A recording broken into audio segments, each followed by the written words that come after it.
Hello everyone, welcome to our YouTube channel CC Academy. आज का जो हमारा लेक्चर रहेगा वो रहेगा directive principle of state policy. जो आपके राज्य नीति के निर्देशित तत्व हैं उनके बारे में आज हम डिस्कस करेंगे। आइए स्टार्ट करते हैं। जो आपके डायरेक्टिव प्रिंसिपल्स हैं, डीपीएसपी हैं, ये आपके संविधान के पार्ट 4 में भाग 4 में जो है वर्णित किए गए हैं अंडर आर्टिकल 36 to 50।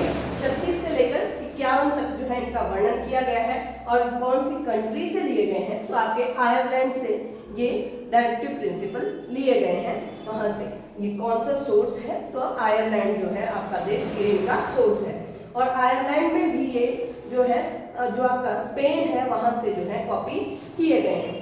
अब डायरेक्टिव जो प्रिंसिपल है ये आपके जो है राज्य को क्या करते हैं, जो राज्य है और उनके राज्य के अंतर्गत क्या आता है, जो भी वहां पर जो विभाग है सभी के अंडर जो है इनको जो है कैसे नीति जो बनानी है उसके जो है निर्देश दिए गए हैं।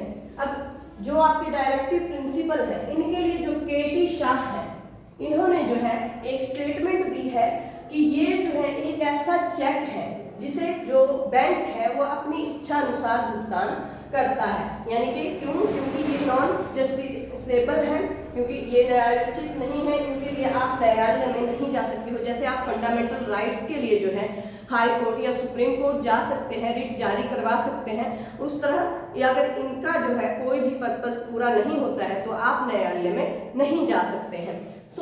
जो इनका ऑब्जेक्टिव क्या है, तो लोक कल्याणकारी राज्य की स्थापना करना। एक ऐसा राज्य जो कल्याणकारी हो, जिसमें सभी का जो है कल्याण हो, ऐसे राज्य की स्थापना करना जो है इसका क्या है, ऑब्जेक्टिव है। फीचर्स क्या है, तो मैं आपको बता चुकी हूँ कि ये नॉन जस्टिसेबल है, न्यायोचित नहीं है, पॉजिटिव है। फंडामेंटल राइट्स में क्या था कि आपको जो है नेगेटिव थे, कुछ भी अगर गलत होता है तो आप न्यायालय जा सकते हैं। इसमें क्या है कि राज्य को बताया गया है कि आपको क्या क्या करना है। वहां पे आप ऐसा फंडामेंटल राइट्स में ऐसा भी कोई भी कानून नहीं बना सकते हैं जहां पर जो है वो मौलिक अधिकारों का हनन करता हो। बट यहाँ पर क्या है, ये बताता है कि आपको कौन से जो है कानून बनाने चाहिए जिससे जो है क्या हो, कल्याणकारी समाज की जो है स्थापना हो। अब देखिए जो इसके टाइप्स हैं डीपीएसपी के, वो कौन कौन से हैं, तो 3 टाइप्स हैं आपके, समाजवादी, गांधीवादी, उदारवादी और बौद्धिक सिद्धांत। 3 सिद्धांतों पर बेस है आपके ये, गांधीवादी सिद्धांत पर, समाजवादी सिद्धांत पर, उदारवाद और बौद्धिक सिद्धांत पर बेस्ड है आपके जो directive principle of state policy. आइए देखते हैं आर्टिकल 36 में क्या बोला गया है। तो आर्टिकल 36 में जो आपका आर्टिकल 12 में बोला गया था, डेफिनेशन ऑफ स्टेट, जो राज्य की परिभाषा है, वहां यहाँ पर भी वही राज्य की परिभाषा जो है डिस्क्राइब की गई है कि राज्य क्या है, कैसा होना चाहिए, उसको क्या क्या कार्य करने चाहिए। अब आर्टिकल 37 में क्या बोला गया कि ये जो है न्यायोचित नहीं है, यानी कि अगर ये इनमें से कोई भी जो भी डिस्क्राइब की गई है चीजें कोई भी कंप्लीट नहीं होती है तो आप क्या है, न्यायालय नहीं जा सकते हो, क्योंकि कोई ऐसा चीज भी हो सकती है जहां पर जो है सरकार के पास फंडिंग ना हो, उस चीज को करने में वो असमर्थ हो, तो उसके लिए क्या है, इसीलिए इनको जो है न्यायोचित नहीं बनाया गया है। आर्टिकल 38 क्या बोलता है कि राज्य को जो है लोक कल्याणकारी योजनाएं बनानी चाहिए। किस पे बेस होने चाहिए, आपके जो लोक कल्याण, जिससे जो है जनता का जो है कल्याण हो, ऐसी योजनाएं जो है राज्य को बनानी चाहिए, जिससे सभी जो भी जनता है देश की, उसका जो है सर्वांगीण विकास हो सके। आर्टिकल 32 में क्या बोला गया है कि जो भी आय की असमानताएं हैं, आय की जो भी किसी के पास ज्यादा आय है, किसी के पास कम आय है, उनको जो है कम किया जाना चाहिए। जो भी गरीब और अमीर के बीच का डिफरेंस है उसको जो है कम किया जाना चाहिए। ये कहाँ पर बोला गया है, तो आर्टिकल 38 के 2 में या बी में। इसके बाद है आपका नेक्स्ट आर्टिकल 39 में क्या बोला गया है कि समान कार्य के लिए समान वेतन। यहाँ पर क्या है कि मेल फीमेल, चाहे वो मेल हो या फीमेल हो, उनको अगर वो सेम कार्य कर रहे हैं तो उनको क्या होना चाहिए कि सेम जो है वेतन दिया जाना चाहिए, इनकम प्रोवाइड करनी चाहिए, उनके साथ किसी भी प्रकार का भेदभाव नहीं होना चाहिए कि ये महिलाएं हैं या ये, जैसा आपने देखा भी होगा कि जो हमारे सरकारी डिपार्टमेंट है वहां पर जो है इक्वल पे दी जाती है, चाहे वो मेल हो या फीमेल हो। इसके बाद आफ्टर 39 आर्टिकल 39A में क्या बोला जाता है कि निःशुल्क विधि सहायता किसको, जैसे जो गरीब है या जिन कुछ दशाओं में जो है लोगों को क्या दी जानी चाहिए, विधि सहायता, कानून की तरफ से सहायता प्रोवाइड करनी चाहिए। अगर कोई गरीब है वो अपने लिए वकील नहीं कर पा रहा है तो ये राज्य की इच्छा करता है कि वो उसको जो है फ्री में वकील प्रोवाइड करवाना चाहते हैं या नहीं, इसलिए यहाँ पर प्रावधान किया गया है कि निःशुल्क विधि सहायता जो है प्रोवाइड की जाए जनता के लिए जो कैपेबल नहीं है उस चीज के लिए करने के लिए। ओके, इसके बाद आर्टिकल 40 क्या बोलता है कि ग्राम पंचायतों का गठन किया जाना चाहिए राज्य में, ताकि जो है जो आपके गांव है उनमें जो है सुचारू रूप से कार्य किया जा सके। अब देखिए यहाँ पर क्या है कि फर्स्ट जो है आपके राजस्थान में जो है ग्राम पंचायत का गठन किया गया था। ठीक है, यहाँ पर जो है ग्राम पंचायतों के गठन से क्या होता है कि गांव में जो है अच्छे से जो है कार्य प्रणाली सुचारू रूप से काम करती है। इसके बाद आता है आपका आर्टिकल 41। इसमें क्या दिया गया है कि कुछ दशाओं में सहायता, जैसे आपके गरीब हो गए, विकलांग व्यक्ति हो गए, उनके लिए जो है क्या किया जाए कि कुछ दशाओं में उनके लिए जो है सहायता प्रदान की जाए।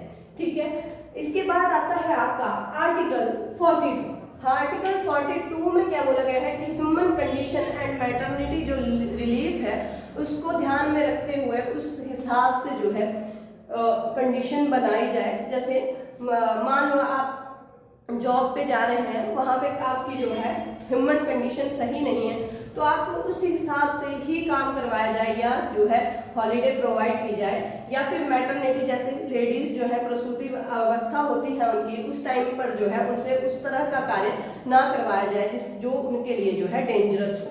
ओके, इसके बाद आर्टिकल 43 क्या बोलता है कि न्याय संगत वेतन प्रोवाइड किया जाए। न्याय संगत वेतन मीन्स कि जिस तरह का काम दिया जा रहा है, जिस तरह का काम किसी व्यक्ति से करवाया जा रहा है, उसी काम के आधार पर जो है उसको वेतन प्रोवाइड किया जाए। ऐसा नहीं है कि काम उसका 10,000 का है और उसको जो इनकम है वो 5,000 दी जा रही है। तो इसके लिए भी क्या निर्देश दिया गया है राज्य को कि न्याय संगत वेतन का जो है प्रावधान किया जाना चाहिए, ऐसे जो है कानून बनाने चाहिए। इसके बाद आर्टिकल 44 क्या बोलता है कि समान सिविल संहिता प्रदान करने का प्रयास करना चाहिए राज्य को। इसके बाद है आपका आर्टिकल 45 में क्या कहा गया है कि स्वास्थ्य और देखरेख। अब जो स्वास्थ्य ये किसके लिए, तो 0 से लेकर के जो आपके 6 इयर्स के बच्चे हैं, चिल्ड्रन हैं, उनके लिए ये कहा गया है कि राज्य का कर्तव्य है, राज्य को निर्देश दिया गया है कि जो 0 से लेकर के 6 साल के बच्चे हैं उनके स्वास्थ्य की देखरेख जो है कौन करेगा, तो ये किसका कर्तव्य है, राज्य का जो है कर्तव्य है, उसको ये देखरेख करनी है। कि इसी के चलते जो है छोटे बच्चों को जो है आपके रैबिस के और जो आपके टीकाकरण किया जाता है, पोलियो ड्रॉप पिलाई जाती है, वो इसी के अंडर पिलाई जाती है। फिर है आपका निःशुल्क शिक्षा देने का प्रावधान। ठीक है, प्रयास करना चाहिए। कहाँ पर वर्णित है ये आर्टिकल 45 में। ये कहाँ से, तो 6 वर्ष से जो ऊपर के बच्चे हैं उनके लिए। तो ये आपका जो है फिर जो है 21A में जो है इसको फंडामेंटल राइट्स भी बना दिया गया कि निःशुल्क जो शिक्षा है वो किसको देनी चाहिए, जो 6 से 14 साल के बच्चे हैं उनको जो है निःशुल्क शिक्षा प्रोवाइड की जाएगी। इसके बाद है आपका आर्टिकल 46 में क्या कहा गया है कि जो आपकी SC और ST कैटेगरी है उनके साथ जो भी शोषण हो रहा है उसको जो है उनके लिए सुरक्षा प्रदान करने का प्रयास किया जाना चाहिए, उस शोषण को कम करने का प्रयास किया जाना चाहिए राज्य की तरफ से, ताकि जो है इनके साथ जो है जैसे छुआछूत का व्यवहार था आपका या अदर जो भी इनके साथ शोषण किया जाता था उसको कम किया जा सके। इसके बाद है आपका आर्टिकल 47 में क्या बोला गया है, जो भी आपके मादक पदार्थ हैं जैसे आपके शराब या नशीले जो भी चीजें हैं और औषधियां हैं, जो भी आपकी मेडिसिन है नशीली, उन पर जो है क्या रोक लगाने का प्रयास किया जाना चाहिए राज्य के, ताकि जो आपके लोग हैं उनका जो है कल्याण हो सके। तभी कल्याणकारी समाज की स्थापना हो सकेगी जब ऐसी चीजों को जो है अवॉइड किया जाएगा।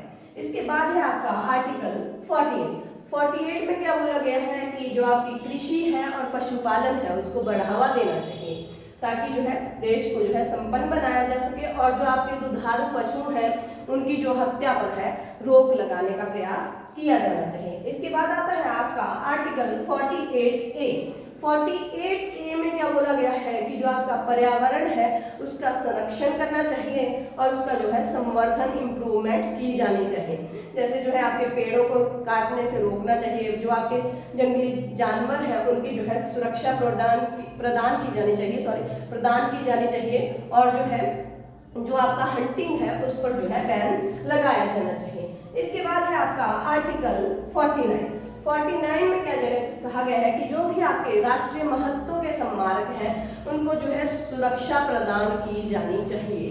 इसके बाद है आपका आर्टिकल 50 में क्या कहा गया है कि आपकी जो कार्यपालिका को न्यायपालिका से अलग रखने का प्रयास करना चाहिए ताकि जो न्यायपालिका है वो स्वतंत्र रूप से कार्य कर सके और किसी भी जो आपके केसेस हैं या उनको आराम से सुलझा सके बिना किसी दबाव के।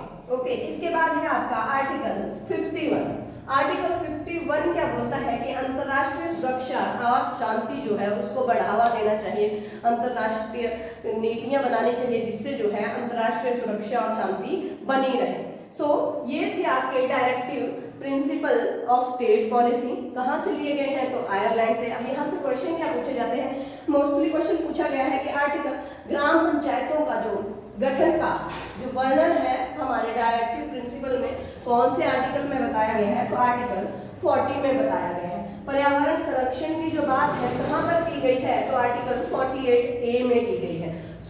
ये था आज का हमारा लेक्चर। अगर आपको ये मेरी वीडियो पसंद आई हो तो please like, share and subscribe our channel. Thank you.